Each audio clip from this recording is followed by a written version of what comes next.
Are you looking for an athletic scholarship? You're in the right place. This is the Recruit Me Athletic Scholarship Podcast, the longest-running podcast on recruiting and athletic scholarships.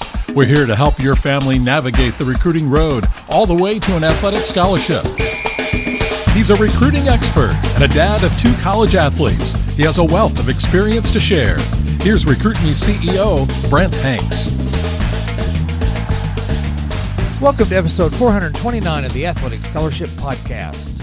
The Athletic Scholarship Podcast is the world's longest-running athletic recruiting education podcast. I'm Brent Hanks, the host of the Athletic Scholarship Podcast and the owner and CEO of Recruit Me, LLC, and I'm thankful that you chose to listen in. Please like or follow the Athletic Scholarship Podcast on your favorite podcast app, or go to the recruit-me.com website to listen to all the past episodes. Episodes that cover myths about recruiting, the 7 steps to an athletic scholarship, official and unofficial visits, what to do each year of high school to get recruited, questions to ask coaches, and interviews with coaches, athletes, and parents. Email me, Brent, at recruit-me.com if you have any questions about recruiting or if you have a topic that I can cover. Last week's The Athletic Scholarship Podcast episode 428, covered 2 different posts that I found on X. The first post covered was about the National Letter of Intent, which is used at the NCAA Division I level, and it is being eliminated. The second post I covered was a post on X from a college baseball head coach that expressed his displeasure in getting an email from a recruiting service posting as an actual student athlete. Well, I found another X post that I want to highlight and talk about with you to help you understand and be aware of what's going on in recruiting today. This X post focuses on college baseball, but many of the recruiting changes are affecting most other sports, and you can do research on your sport or ask coaches about the effects. This X post was published in October 2024 by Sports Force Baseball at Sports Force BB. Sports Force is a recruiting service, and you've probably heard me argue against recruiting services. I argue that you don't need to spend hundreds or thousands of dollars to get recruited. Many recruiting groups or services have free tools and free and inexpensive resources that can help you. Just know that if you fill out their free profile, you may be in for many calls or texts or messages trying to get you to sign up and pay for more services. Here is a disclosure in regards to Recruit Me and the free and inexpensive resources provided. The Recruit Me 3.0 system is $39 and is a buy once with 0 follow-up from me and the Recruit Me Education Company. The free Recruit Me Power Pack does have some follow-up emails and introduces the Recruit Me 3.0 system often, along with recruiting tips and advice, but no calls or texts. The Recruit Me monthly newsletter has no follow-up emails or contacts other than the once-a-month newsletter. And this resource, the Athletic Scholarship Podcast, is a standalone resource with tips and advice and education on recruiting, with references to all the Recruit Me tools. In looking at the Sports Force website, it provides many helpful recruiting tips. Don't be afraid to seek out recruiting websites and use their knowledge and resources to help you. Be cautious about spending a bunch of money, especially early in your high school career, when you're probably not in the recruiting sweet spot, and then later when you can just contact college coaches yourself. Here is the post that I'll break down today from at Sports Force BB.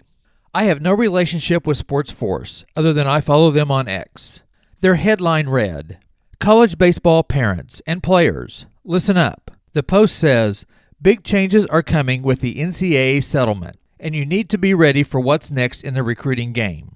Here's a breakdown of what you must know as we head into 2025. Point number 1 from Sport Force Baseball is that there is a major shift coming April 2025. Mark your calendars. April 27th, 2025 is huge, they said. New roster and scholarship rules go live. Baseball rosters drop from 40 to 34, and the scholarship cap is set at 34 full scholarships. But hold up, don't expect every school to hit that number.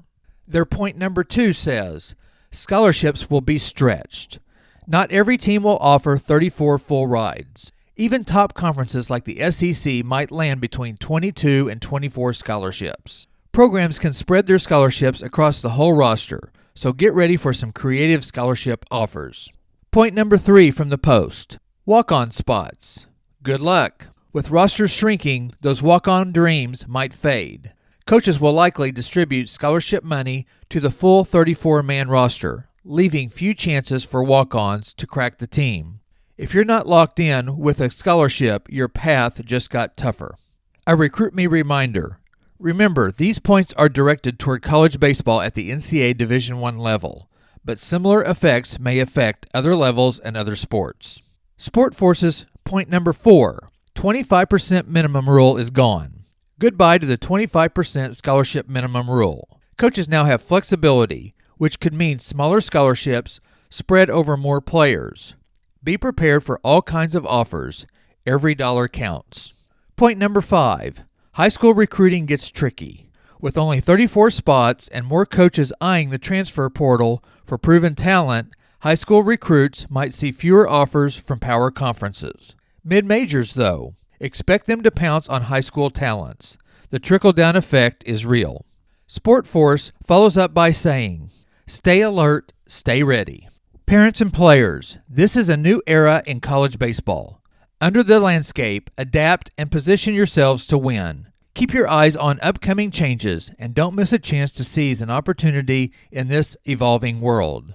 Hashtag baseball recruits, hashtag NCAA changes, hashtag stay ready.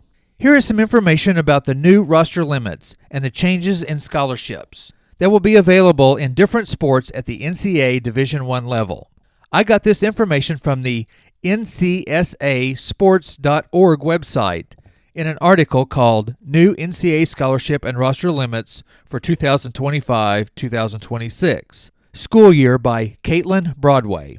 Here comes a lot of information. Women's tumbling current scholarship limit is 14. The new roster and scholarship limit will be 55, a 41 count increase. Men's baseball is now 11.7. New rules give baseball 34 with a 22.3 increase. Men's basketball now is 13 and increases 2 to 15 max. Women's basketball stays at 15. Women's beach volleyball is currently at 6. The new total will be 19. Men's cross country goes from 5 to 17, and women's cross country goes from 6 to 17. Women's field hockey is now at 12. New rules give them 27. Men's FBS, Football Bowl Subdivision, goes from 85 to 105. Men's golf is now 4.5 and goes to 9, with women's golf adjusting from 6 to 9. Men's gymnastics is now 6.3 and goes to 20, and women's gymnastics is now 12 and also goes to 20. Men's hockey and women's hockey are both at an 18 count now, and they go to 26 for each men's and women's ice hockey team. Men's track moves from 12.6 to 45, and women's track from 18 to 45 available scholarships. Men's lacrosse currently has 12.6 and increases to 48, and women's lacrosse goes from 12 to 38. Women's rowing moves from 20 to a whopping 68. Men's soccer adjusts from 9.9 to 28, and the women's soccer from 14 to 28. Women's softball moves from 12 to 25. Men's and women's stunt adjust from 14 to 65 as a combo sport. Men's swim jumps from 9.9 to 30, and women's swim from 14 to 30. Men's tennis gains 5.5 spots, going from 4.5 to 10, and women's tennis gains 2 spots, going from 8 to 10. Women's triathlon bumps from 14, gaining 7.5 scholarships. Men's volleyball is raised from 4.5 currently to 18 in the near future, and women's volleyball is raised from 12 to 18. Men's water polo has 4.5 and goes to 24, with the women's side going from 8 to 24. And men's wrestling is at 9.9 now. Women's wrestling is at 10 now. Both moved to 30 in 2025-2026. A footnote in this article states that the listed sports are offered services by NCSA College Recruiting. Division I sports not shown in the table include bowling, fencing, equestrian, rifle, and skiing. And they will also have scholarship and roster implications. I added up all the increases that were listed in the article, and there is an increase of 677 full-ride scholarships available at a college if they have all the sports that were listed. I don't think any colleges support all of the sports. I'm going to use my alma mater, Missouri State University, as examples of the points I want to make. Missouri State University is considered a mid-major sports university. Missouri State is moving from the NCAA Division I FCS football category to the FBS football division next year, and is moving in most of its sports from the Missouri Valley Conference to Conference USA. Right now, Missouri State University competes in 18 men's and women's NCAA Division I sports. The average in-state one-year tuition is approximately $10,000, not counting books, room and board, and meals. Here in the 2024-25 school year, the Missouri State Athletic Program could give up to 267 full scholarships across its 18 sports. I counted the football program using the FBS scholarship counts. If Missouri State fully funded, meaning they pay for all 267 full-ride scholarships in their 18 sports, they would spend $2.6 million a year on athletic scholarships if the total cost was only $10,000 per player per year. If the university is able to fully fund all the new rule scholarships for all 18 sports, the total would go up to $6 million with an increase to 602 eligible scholarships. The question at Missouri State and at hundreds of other NCAA Division I schools are, can the universities pay for the full increase of scholarships? And where will the money come from? Will, as an example, Missouri State increase men's soccer from what is now 9.9 to all the 28 full scholarships the NCAA will allow? Or will they top out at 11 or 15 or 20? Or will they go from 14 scholarships in women's swimming to the full 30 that will be available? I don't think Missouri State and many other universities will be able to fulfill all the new raised scholarship numbers and their cost. So you will need to find out how many scholarships the team or the university is going to give for your sport and how many team members that they will carry. I know of baseball teams right now that do not carry the number of players allotted by the NCAA, even before the rule changes. Because of costs or because of Title IX, they are restricted by their college to have a roster that they only carry maybe 28 per the administration, instead of the now 40, soon to be 34 players. Let's say the university also restricts the number of scholarships to 20 for this example. Under the new NCAA rules, up to 34 players can get 20 of those school-regulated scholarships. But in this case, 20 scholarships would be used for 28 players. There could be 100% full-ride scholarships, all the way down to maybe a 10% scholarship. Previously, if a student-athlete got some athletic scholarship, it had to be a minimum of 25%. Even some of the teams that will carry 34 players may not give 34 scholarships. The universities may limit the money, but let them split up 25 or 28 or 30 scholarships. Also, the limit of 34 players may not only affect scholarship amounts, but the limit may affect walk-on opportunities and may affect the recruitment of high school players, especially to the prominent programs in your sport. The 5 points given by the @SportForceBB about the NCAA rule changes must be considered as you navigate your recruitment journey. These new rule changes may not affect the NCAA Division II or Division III or the NAIA and JUCO levels directly. But if there are team roster numbers that go down at the NCAA Division I level, then those players and athletes may go to other levels, pushing athletes out of those levels and redistributing athletes throughout. Recruit Me and the 7 steps to an athletic scholarship from the Recruit Me 3.0 system become even more important as the non-Division I levels come into play. Why do I say that? Well, the Division II, Division III, NAIA, and junior college levels, and occasionally along with Division I mid-majors, do not have the recruiting resources that the Power 4 conference schools might have. Reaching and contacting college programs and college coaches will be at a premium.